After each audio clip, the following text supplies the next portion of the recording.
Sudarlun puluhan anggota Polres Biren termasuk sejumlah anggota Polwan bersama ratusan santri dan masyarakat Jumat 7 Januari 2022 melakukan gotong royong di Kompleks Daya Darussaadah Cotarom Baruh Jempa Biren.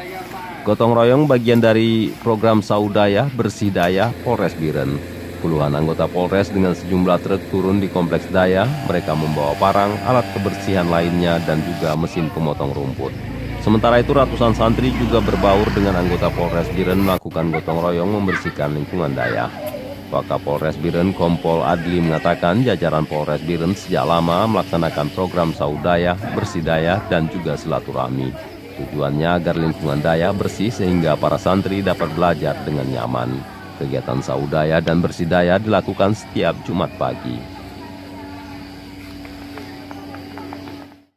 Kalau kami Saudaya, jadi kami tiap Jumat membuatkan program untuk porpe di daya-daya di mana yang membutuhkan kan. Nah, kalau di sini hari ini dengan abon butuh lah ini untuk pembersihan.